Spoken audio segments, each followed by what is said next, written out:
சிம்ம ராசி அன்பர்களே, மே 2026 எப்படி இருக்க போகுது? முதலில் தொழில், வேலை, வியாபாரம் எப்படி இருக்குது இந்த மாதம், மே மாதம் அப்படின்னு பார்க்கும் பொழுது 10ஆம் இடத்தை பார்க்கணும். அந்த 10ஆம் அதிபதியாக இருக்கக்கூடிய சுக்கிர பகவான் ஆட்சி பலத்தோட ஸ்ட்ராங்காக இருக்கார். 10ஆம் அதிபதி வலிமை பெறுகிறதுன்னு அர்த்தம். அப்போ வேலை, தொழில், வியாபாரம் போயிட்டுருக்கும், நல்லதாக இருக்க போகுதுன்னு அர்த்தம். அந்த சுக்கிர பகவான் 10ஆம் அதிபதியான சுக்கிர பகவான் 11ஆம் இடத்துல போய் அமரப்போகிறார். எப்போ அப்படின்னா இந்த மே மாதம் 14ஆம் தேதி. அப்போ குரு சுக்கிரன் இணைவு பெறுகிறது. அப்போ குரு சுக்கிரன் இணைந்து பெறும்போது பொருளாதார மேன்மையை நிச்சயமாக கொடுக்கும். அப்போ 10க்குரியவன் தொழில் ஸ்தானத்தின் அதிபதியான அந்த சுக்கிர பகவான் லாபஸ்தானத்தில் போய் உட்கார்ந்துருக்கார். அப்போ நீங்க வேலை, தொழில், வியாபாரம் எதுவாக இருந்தாலும் லாபத்தை நோக்கிய உங்களுடைய செயல்பாடு இருக்கும். அதிலும் வெற்றிகரமாக இருக்கும். லாபம் கண்டிப்பாக இருக்குங்கிறதுல எந்தவித மாற்று கருத்தும் இல்லை. அதே போல உங்க ராசிநாதன் என்று சொல்லக்கூடிய சூரிய பகவான் 10ஆம் இடத்தில் வந்து அமர்ந்து கொண்டு திக்பலத்தோட வலிமையாக அமைய போகிறார். எப்போ அப்படின்னா இந்த மே மாதம் 15. இப்போ உங்க ராசிநாதன் 9ஆம் இடமான பாக்கியஸ்தானத்தில் மே 14 வரை உச்சபலத்தோட வலிமையாக இருக்கிறார். அப்போ எப்படி இருக்க போகுது? சிம்மத்துக்கு நினைச்சது செய்யலாம். என்ன ஒரே ஒரு பிரச்சனை என்ன அப்படின்னா, சனி செவ்வாய் 2 கிரகங்கள், பாவ கிரகங்கள் 8ஆம் இடத்தில் அமர்ந்து கொண்டு 2ஆம் இடத்தை பார்க்குது, வாக்குஸ்தானத்தை பார்க்குது. டக்குன்னு கோபம் வரும், ஆக்ரோஷம் வரும். அதாவது உங்களை சீண்டுவாங்க அப்படின்னு நம்ம எடுத்துக்கலாம். ஒன்று தொழில், வேலை, வியாபாரம் எங்கே இருந்தாலும் முதலில் கோபம், ஆக்ரோஷத்தை கைவிட வேண்டும். உங்களை டெம்ட் ஏற்றுவாங்க அப்படிங்கிறத ஞாபகத்தில் வைத்து கொண்டு செயல்படுங்கள். மற்றபடி உங்களுக்கு பெரிய பாதிப்பு இல்லை. கோபப்படுத்தி, ஆக்ரோஷப்படுத்தி தொழிலில் ஏதாவது ஒரு நெகட்டிவ் செய்யக்கூடிய அமைப்புகள் டக்குன்னு ஒரு டிசிஷன் எடுத்துருவீங்க, இது அல்லது அதுன்னு. அப்போது அது மட்டும் கூடாது.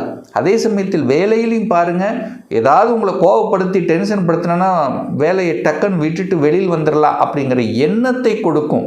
அதை மட்டும் கண்டிப்பாக கூடவே கூடாது சிம்மராசி என்பர்கள்.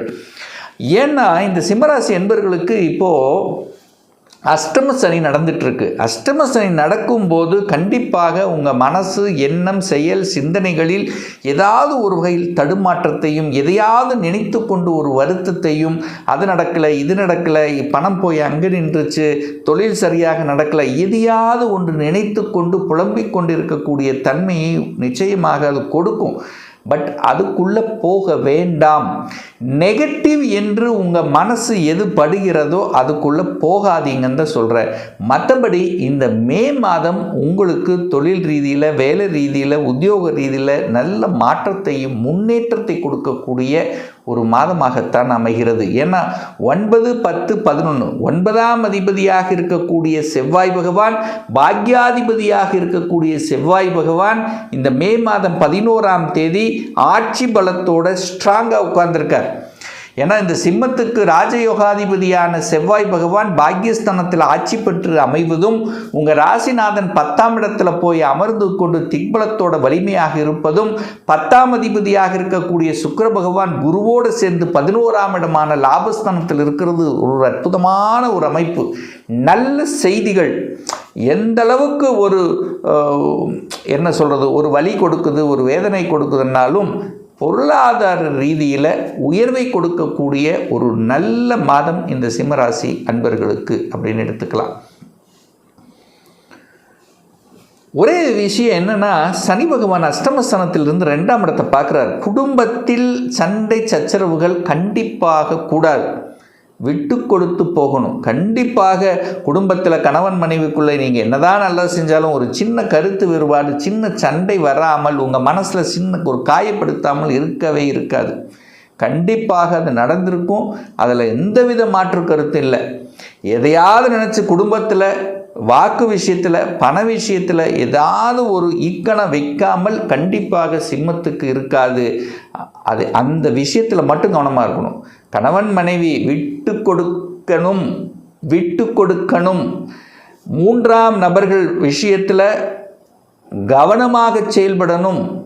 மூன்றாம் நபர்களை உங்கள் குடும்ப விஷயத்துக்குள்ள வராமல் பார்த்து கொள்வது சிம்மத்துக்கு நல்லது. அதாவது உங்கள் குடும்பத்தில் உங்களுக்குள்ள பிரச்சனை வருதோ இல்லையோ, மூன்றாம் நபர்கள் யாராவது உள்ளே வந்து ஏதாவது ஒரு கிளப்பி விட்டு போயிடுவாங்க. ஸோ இதில் மட்டும் கொஞ்சம் கவனத்தோட நம்பணும். கணவன் ஆக இருந்தால் மனைவியும், மனைவியாக இருந்தால் கணவன் நம்பணும். சின்ன சின்ன மனஸ்தாபம் இருந்தாலும் பேசி தீர்த்து கொள்வது நல்லது என்பதை ஆழமாக மனதில் பதிய வைத்துக் கொள்ளுங்கள் சிம்மராசி என்பர்கள். ஏன்னா 6ஆம் அதிபதி சனிங்கிறது உங்களுக்கு ஆகாதவன். சிம்மத்துக்கு சனி ஆகாதவன். 6ஆம் அதிபதி 8ஆம் இடத்தில் அமர்ந்து கொண்டு நேர குடும்பஸ்தானத்தை பார்க்குறார்.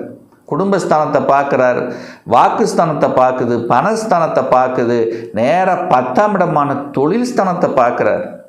அப்போ தொழிலில், வேலையில், உத்தியோகத்தில் ஒரு கசப்புணர்வை கொடுக்கக்கூடிய அமைப்பை உருவாக்கிறோம். ஸோ அதுக்கு நீங்கள் இடம் கொடுக்கக்கூடாதுங்கிறது தான் இவ்வளவு நேரம் சொல்கிறேன். இடம் நிலம் சார்ந்த விஷயம் எப்படி சார் இருக்கும்? 4ஆம் இடத்தை பார்க்கணும். 4ஆம் அதிபதியாக இருக்கக்கூடிய செவ்வாய் பகவான் ஆட்சி பலத்தோட ஸ்ட்ராங்காக இருக்க போகிறார். சுக்கிர பகவானும் வலிமையாக இருக்குது. அப்போ இடத்த வாங்கலாம், நிலத்தை வாங்கலாம், வண்டி வாகனத்தை வாங்கலாமா? தாராளமாக வாங்கி கொள்ளலாம். ஒரே ஒரு விஷயம் என்னென்னா, இந்த டாக்குமெண்ட் சார்ந்த விஷயங்கள் ஏதாவது வில்லங்கம் இருக்காங்கிறத ஒரு தடவைக்கு 2 தடவை செக் பண்ணணும் என்பதை ஞாபகத்தில் வைத்துக் கொள்ளுங்கள் இந்த சிம்மராசி என்பர்கள். குரு பகவான் 11ல் இருக்கார், நேர 5ஆம் இடத்தை பார்க்குறார். குலதெய்வத்தினுடைய அருட்கடாட்சம் பரிபூர்ணமாக இருக்கிறது. குலதெய்வத்தை சென்று வழிபட்டு வந்தீர்கள் என்றால் இந்த சிம்மத்துக்கு பெரிய பாதிப்புங்கிறது இல்லை. மாதம் பௌர்ணமி அல்லது அமாவாசை இந்த 2ல் ஏதாவது ஒரு நாள் உங்கள் குலதெய்வத்துக்கு போயிட்டு வரக்கூடிய அந்த தன்மையை நீங்கள் வளர்த்தி கொண்டீர்கள் என்றால் நிச்சயமாக இந்த அஷ்டம சனி ஒன்றுமே உங்களை பண்ணாது. மன ரீதியில் இருந்து வந்த பிரச்சனைகள், உங்கள் மன கஷ்டங்கள் அத்தனையும் போக்கிவிடும். இதில் எந்தவித மாற்று கருத்தும் கிடையாது. அப்போ சிம்மராசி என்பவர்கள் குலதெய்வத்தை கெட்டியாக பிடித்து கொள்ள வேண்டும் என்பது தான் இந்த இடத்துல சொல்கிறேன். சுப காரியங்கள் சில தடைகள் இருக்குது சார்.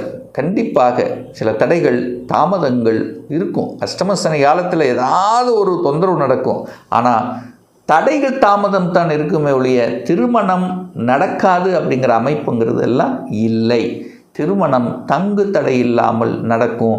ஏன்னா அந்த குரு பகவான் 7ஆம் இடத்தை பார்க்குறார், 5ஆம் இடத்தை பார்க்குறார், உங்கள் முயற்சி ஸ்தானத்தை பார்க்குது.